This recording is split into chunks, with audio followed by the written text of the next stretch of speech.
Hey, what's up, everybody? Chad Calek here, and welcome back to the In a Crowded Room podcast, where on this episode we are going to talk about this madness surrounding this Will Smith stuff.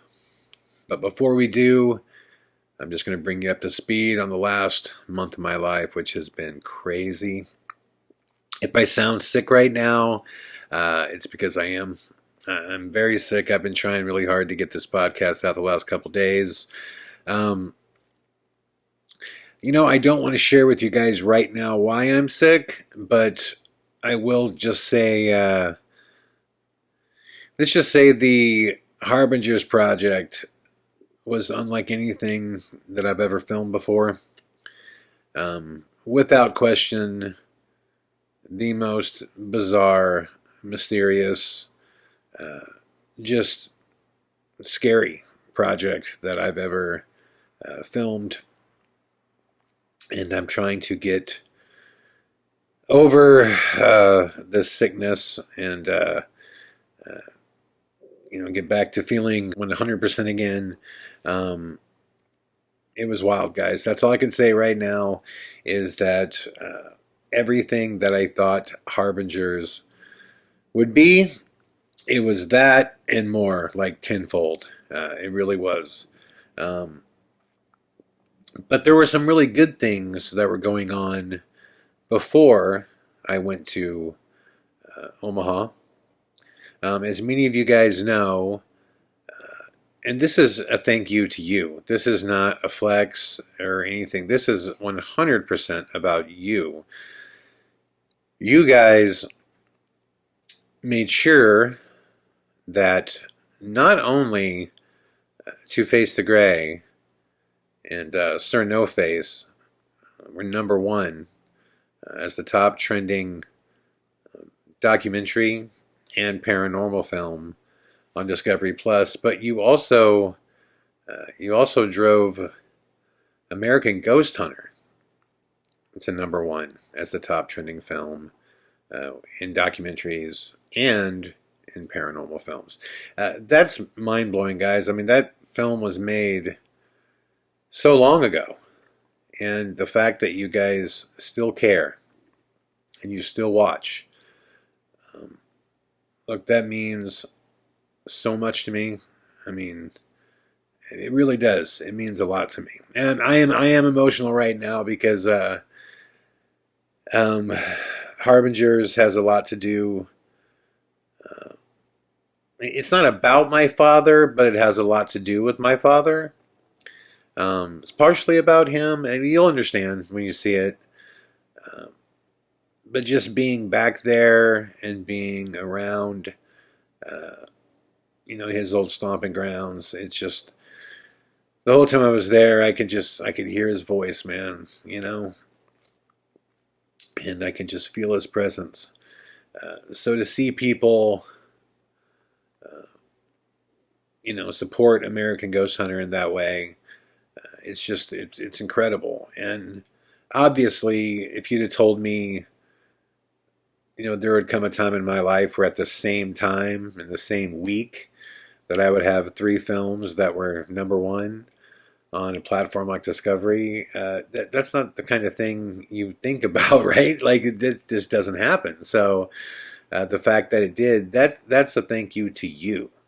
And you guys are amazing. And that's a congrats to you as well. And to me, it blew me away. And what was really cool is, for me in my world, that's kind of the top of the ladder when it comes to independent films. You get on a platform and you hope you go number one. You hope you're the number one top trending film. Well, what was really cool, and I say this because I genuinely love to see good people achieve great things. And my manager, Kurt Smith, he's been my manager for so long now. I mean, 20 years. I often forget that he, is the singer for Tears for Fears. And that's a compliment to him, just because he would never, put that out there. He doesn't play the rock star. Like I'm telling you guys, and I mean this when I say this, the clothes he performs in, he wears the same thing around the house. I mean, he is as down to earth as they come. And I know over the course of COVID, he and Roland, had worked really hard on the new Tears for Fears record, and I was blessed to receive it from Kurt about 6 months ago, and it came out in February. So, I mean, I got it a long time ago, and I knew it was special when I heard it. I was like, this is really good. And the cool thing about it is it's not, in today's world in the music business, a lot of acts just put out a couple singles, and call it an EP, or 5 songs and call it an LP or an album. Like, Kurt, and Roland made a full record, just an album of tunes. And it was just such a throwback to the old school days where you get a lot of good songs from a band. And as I listened to each song, I was just like, man, this is really, really incredible. And I don't know if you guys saw, but right before, I think it was right before I went to Omaha, or right after I landed. I think it was right before. Tears for Fears had the #1 top-selling album on Billboard, which is incredible, man. I mean, what a feat. Imagine, not making an album for 17 years. I think it was 17 years since their last album, and then to come back and to be #1 on Billboard. So that was exciting. I was just like I said, again, I forget who he is sometimes because he's just such a good human being, man. Just genuinely a great friend and an incredible manager and a great protector, mentor.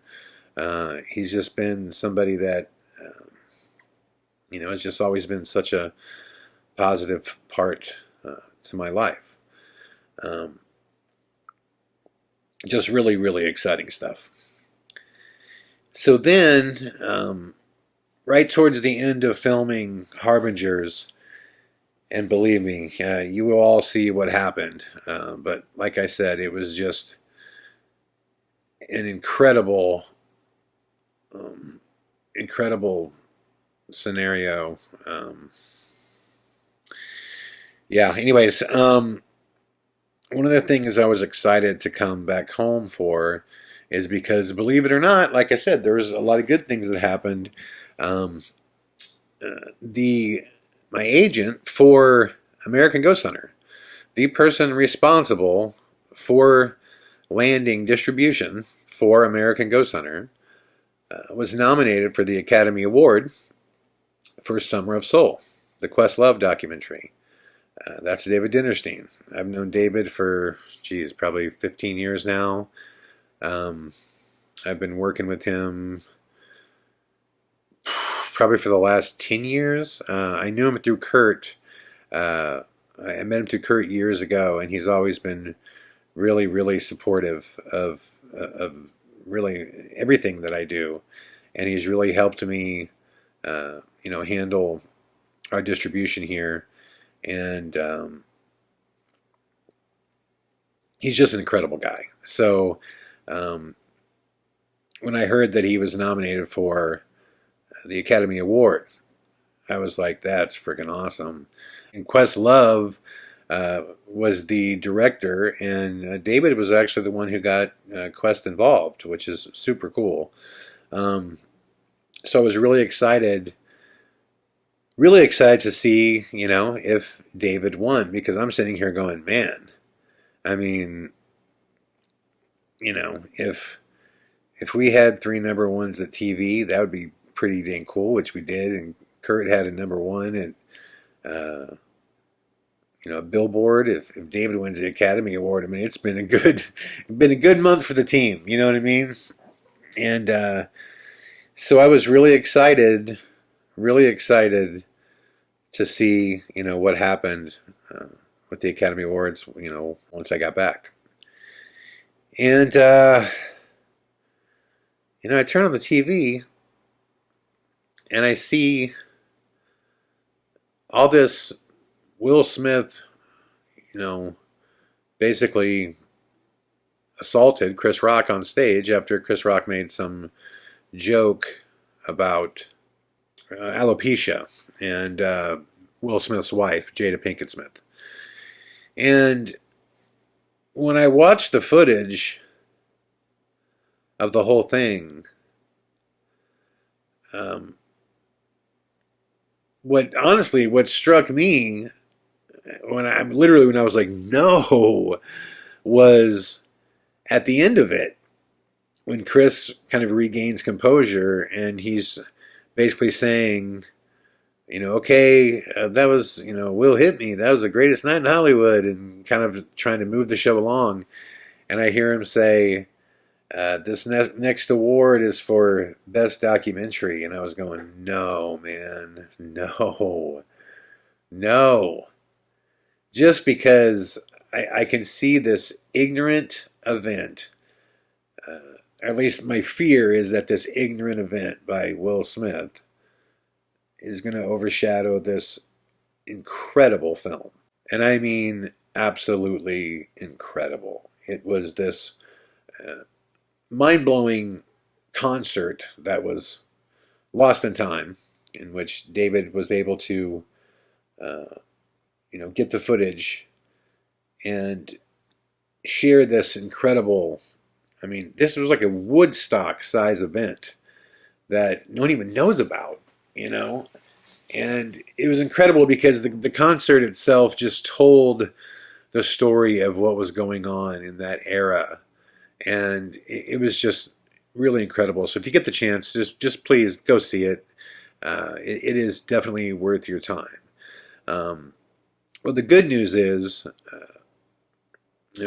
David and his team and Questlove, they won. They won. And thankfully, there's been some jokes out there about how before the award was, read, that Quest was backstage meditating actually right before they won the award, which the irony of, Will's on stage fighting and Quest is backstage meditating, is comical. It's funny. But more importantly to me, I just really believed in the film. I love David as a person. He's been incredibly supportive of my career. And, that's what's so just infuriating about this stuff that pisses me off so bad is, you watch someone like Will Smith act that way. And there's so many people they're just act so fucking weird, man. Ricky Gervais said it best. I saw his text. He basically put or a tweet, that I don't remember the exact words, but it was essentially, why are so many of you rich actors or, rich entertainers so weird? Just be normal, like, and I don't know what that is, guys. And, it sucks because, Hollywood also, runs most of the media. So they report on their own just ignorance, and the reason that bothers me is I can assure you, I know it doesn't look this way, but I can assure you there are very successful, wealthy people that are totally normal, okay? That are loving, that are caring, that are not, are not freaks in any way. And it's hard to believe that when you see, so much footage of so many Hollywood stars just acting bizarre. Whether, I'm watching these new MGK interviews where he's just acting weird as shit the whole time. And obviously Will Smith, this whole thing with him is weird. We'll get into that more in a second. But I promise you, I promise you, there are very, very successful, wealthy people that I know that are very normal, that are some of the most kind people you could ever imagine. My partner Thomas, Kurt and David.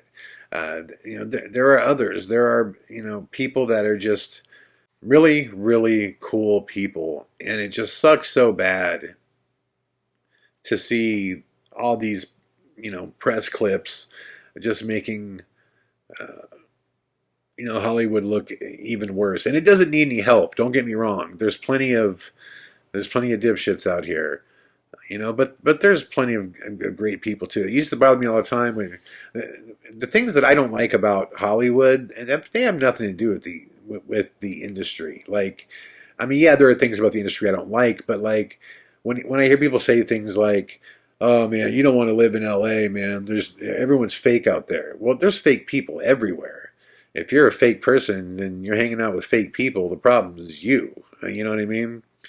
There's good people everywhere in every state and every city, uh, period. The things that I don't like about Hollywood are really nepotistic values. Like, I've seen unworthy people get jobs. Those are the things that I don't like about, you know, Hollywood. And yeah, there are some weird people. I don't know what it is. So let's get into this Will Smith thing a little bit here. So Chris Rock basically says, "Jada, love you. Looking forward to seeing you in GI Jane too," referencing the fact that she's bald. You guys all know the story, right? Will Smith hops up, smashes the living shit out of Chris Rock, just gives him an open-handed, like a very hard, open-handed, just pimp slap right to the face. And believe me, all of my Illuminati friends that are into the Hollywood Illuminati, I mean, I woke up to so many emails of people going, "Dude, there you go. It's on display." And I can see why they think that, because what's really strange about the whole thing is that Will Smith felt as though he could do that. Like, he felt as though I can walk up right now in front of the world and I can open-handedly smack this man. And then I can tell him to keep my, wife's name out his fucking mouth. On national TV, in front of the world, really. But what shocked me even more than that is that he was not removed. He was not charged by police. He was not, like nothing, nothing happened. They're saying, "Oh, well, he now stepped down from the Academy." It doesn't matter. He won the award. He was given the award. That's what's crazy. I mean, talk about the most tone-deaf speech in the world. I mean, after slapping Chris Rock, he turns around and says, "I'm just overwhelmed by what God is calling me to do. He's calling me to love so many people." It's like, what are you talking about, man? Just completely tone deaf, man. Just no idea of what world he's in. I mean, either that or just drunk on power. And he knows that nothing's going to happen to him. And his whole "I stepped down from the Academy now," who cares? He won the award already. He got the award. What does it matter? He did it. He won it. So, no matter what they do, there's not going to be anything really done. Now, when it comes to the whole Hollywood Illuminati thing, there's a couple examples that this could be that's really interesting. One, again, Chris Rock's response. The fact that Chris Rock afterwards didn't go, "Hey, listen, I was cool, and I got us through the break, and I got the next award up, and I'm moving the show along, but that motherfucker needs to go now. Out of here, now." He didn't do that. He immediately said he didn't want to press charges. He's had days to speak about it, and he hasn't. He did a little thing on stage that was a nothing. And it's like, is he afraid? Is Chris Rock afraid to step forward and say, "Hey, man, this is wrong"? That's the thing. It's hard to defend Chris Rock if Chris Rock won't defend Chris Rock. Like, I'm all about defending Chris Rock. That was ridiculous. But when he won't say anything, you kind of got to wonder why. And you got to go, is there some power structure here that I'm unaware of? Like, why won't he step up? Because certainly Chris Rock has more than enough money. He was wronged. So what is the reason? What is the excuse and the reason that he's not speaking up? And no one can answer that yet. Now, again, my Hollywood Illuminati friends, they'll tell you it's the Hollywood vampires, and it's that whole, uh, that whole power structure, and that Will Smith is high up on it, but not as high as Jada. And this whole thing about, I don't know if you guys saw this or not, a lot of people are claiming that this happened because basically Jada, they've always been open about the fact that they have an open relationship. And um, fairly, I think it was kind of maybe a year ago. I want to say it was a year ago. Um, but basically, Jada did her show, The Red Table, and brought Will on and openly discussed sleeping with this 25-year-old boy at the time, or 27-year-old boy. And Will was there. Like, he was the one questioning her about it. And I mean, you could just see this thing was crushing him.